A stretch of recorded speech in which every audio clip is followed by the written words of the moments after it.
नमस्ते and welcome to my channel at use English. इस channel का निर्माण विशेष रूप से ग्रामीण बच्चों के लिए किया गया है, जहां पर आपको इंग्लिश के साथ साथ मोटिवेशन, एंटरटेनमेंट, इंग्लिश का डेली लाइफ में यूज़ सब कुछ मिलेगा। अभी शुरुआत है तो आने वाले टाइम में आपको नई सारी चीज़ें सीखने को मिलेगी। आजकल के सोशल मीडिया के दौर में ये बड़ी समस्या है कि कुछ ना कुछ उटपटांग चीज़ें आती हैं जिसको बच्चे देखते रहते हैं। तो आप ज़रूर ये देखिएगा। और आज का मेरा टॉपिक जो है वो हैंड राइटिंग टिप्स को लेकर के है, स्पेशली कर्सिव राइटिंग को, जिसको गांव में काफ़ी सारे लोग रनिंग या रीडिंग इस तरह से बोलते हैं। बट सही जो तरीका है वो है कर्सिव। कर्सिव यानी कि बिना पेन को उठाए लिखना जो होता है वो कर्सिव होता है। ज़्यादातर खुले लिखते हैं। और एक एज ग्रुप होता है, जब बच्चा सीखता है जल्दी तो बच्चे के लिए ईजी रहता है ये सारी चीज़ें करने के लिए। और आप भी किसी भी एज में अगर ट्राई करेंगे तो, लेकिन जो सबसे इम्पोर्टेंट चीज़ है वो टीचर्स को ये करना है कि वो, या पेरेंट्स जो भी है, तो आपको ये देखना है बच्चा लिख कैसे रहा है। अगर स्ट्रोक गलत है तो फिर आप कितना भी सिखाएंगे आपकी मेहनत गलत दिशा में जाएगी। तो मेहनत कर रहे हैं तो उसको थोड़ा सा आप सही से देखें कि आखिर प्रॉब्लम कहाँ है। जैसे बच्चा जो है, आप तो जो है कोई भी चीज़ बना रहे हो, आप मान लीजिए ये है, ये आप ऐसे लिख रहे हो, बच्चा इसको ऐसे बना रहा है, ऐसे कर रहा है, फिर ऐसे कर रहा है। तो ये स्ट्रोक्स को आपको बहुत ही माइन्यूटली ऑब्जर्व करना है। देखिए, माइन्यूटली शब्द बोला मैंने अभी। माइन्यूटली का मतलब होता है बारीकी से। बारीकी से आपको निरीक्षण करना है। माइन्यूटली शब्द आपको पता होगा, मिनट की स्पेलिंग सबको आती होगी। तो ये है मिनट की स्पेलिंग। इसको आप मिनट, तो एक ही शब्द के दो अर्थ हो गए। मिनट जो हम 1 घंटा, 2 मिनट, 10 सेकंड, 10 मिनट बोलते हैं, वो वाला मिनट। और दूसरा उच्चारण है इसका माइन्यूट। माइन्यूट मतलब नज़दीकी से इसको ऑब्जर्व करना। ठीक है, माइन्यूटली अब याद रखिएगा, माइन्यूट से हो गया माइन्यूटली ऑब्जर्व करना।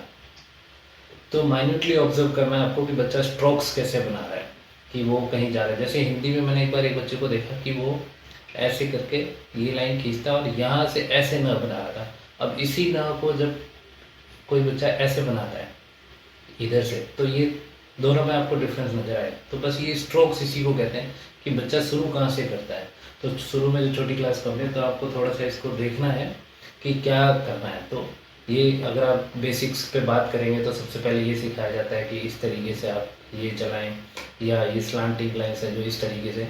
तो इंग्लिश में ज़रूरी है कि वो जो है थोड़ी सी हमेशा तिरछी ऐसे होनी चाहिए। ऐसा नहीं कि बहुत ज़्यादा लेटा दो, पर थोड़ा सा इसको फॉरवर्ड राइटिंग कहते हैं, इस तरीके से।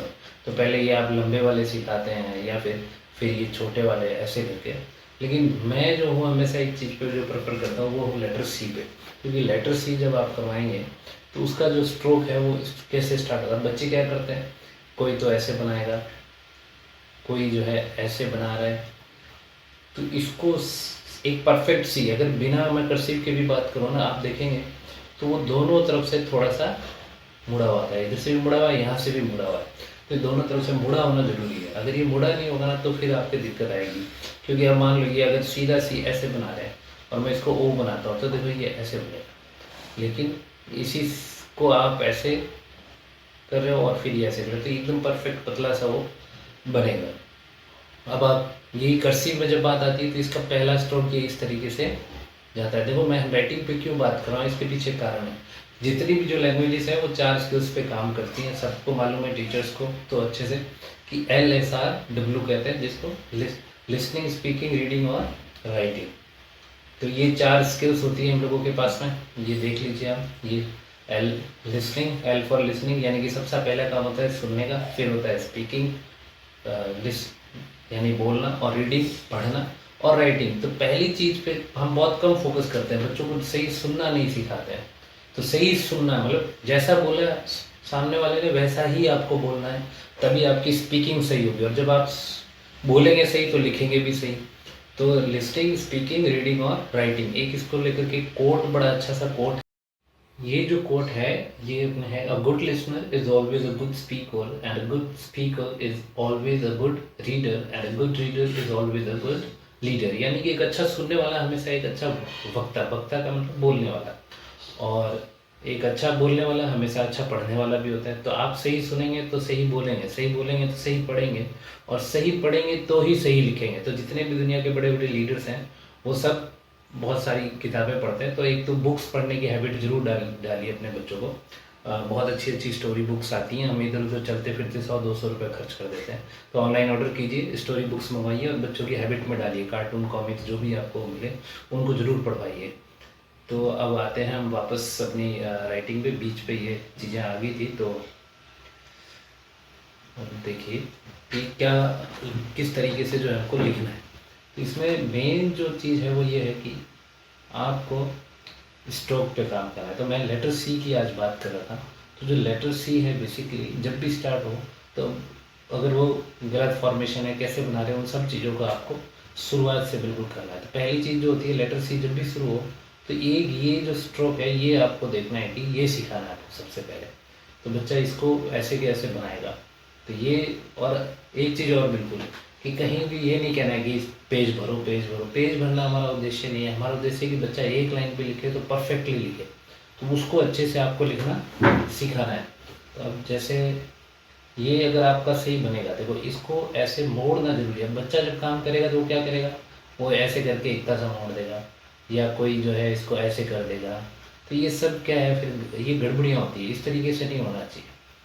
तो इसलिए इसके अंदर आपको ध्यान देना है कि ये एकदम परफेक्ट होना चाहिए। ये आप यहाँ से लेकर के गए तो इसको बिल्कुल आगे से ऐसे मुड़ा होना बहुत ही ज़रूरी है। अगर ये नहीं मुड़ रहे तो इसका मतलब सी भी गड़बड़ होने वाला है।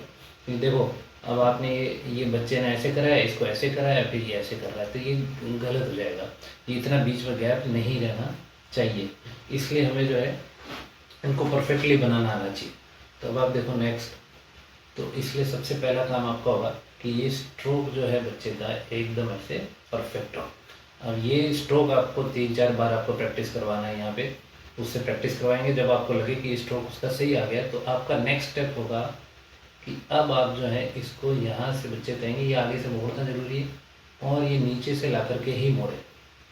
ऐसे नहीं करना है। ये अगर इस तरीके से कर रहे हैं ना, ये ऐसे करके ऐसे, तो फिर भैया ये जो है आपका हो गया गलत।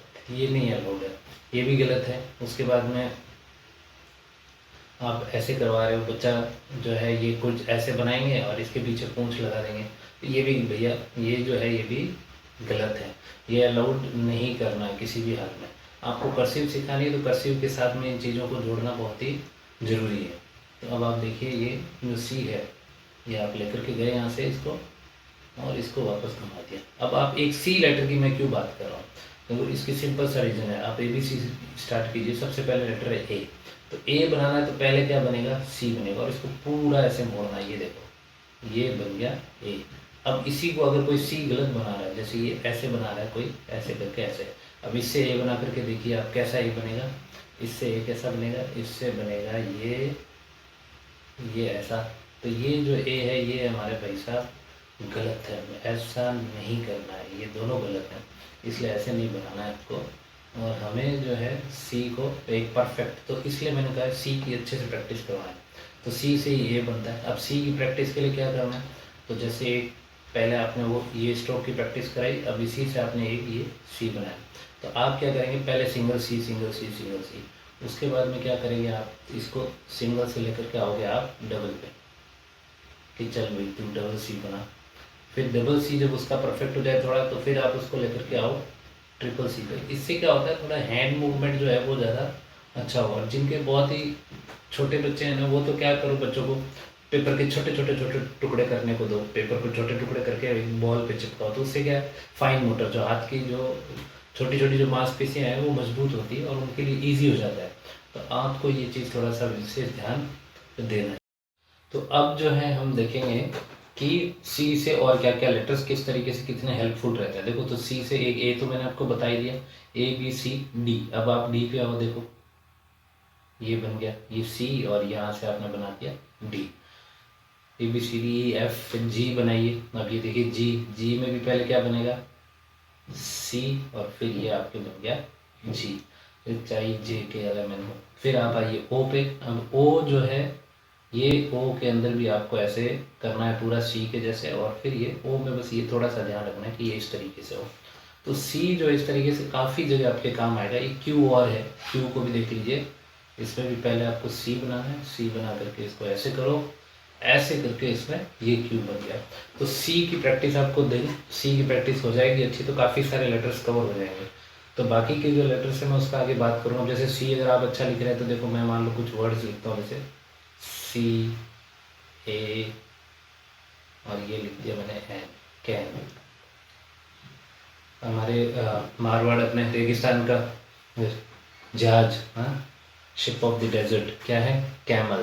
तो अब वो बनाते हैं, ये देखिए सी ए एम ई, स्पेलिंग आती है ना सबको, एल, ये बन गया कैमल। थोड़ा इस पर स्क्रीन पे लिखने में थोड़ी दिक्कत आती है, पेपर पे आप लिखेंगे तो काफ़ी इजी रहेगा। कैमल हो गया। और क्या सी से बनेंगे, आपको कुछ और वर्ड सोचिए। तो जैसे काउंट लिखना है, इसमें भी देखो 2 बार यूज़ होगा। ये बन गया सी, फिर आपने बना दिया ओ, फिर ये बन गया यू, तो फिर आ गया एन, उसके बाद में आ गया आपके टी, हो गया काउंट। ठीक है ना। तो इस तरीके से आपकी काफ़ी सारे ये जो थोड़ा सा इसमें गड़बड़ हुआ है, एक बार वापस देख लेते हैं इसको, काउंट को। कैमल भी हट गया, कोई बात नहीं। ये देखिए आप, सी ओ यू एन, ये हो गया। काउंट का मतलब क्या होता है, 2-3 मतलब होते हैं, आप लोगों को ढूंढना है कि काउंट के क्या क्या मतलब हो सकते हैं। ठीक है। नेक्स्ट वीडियो किस चीज़ पे बनाओ कमेंट में ज़रूर बताइएगा। और लाइक सब्सक्राइब तो आपको करना ही है, कहने की ज़रूरत नहीं है।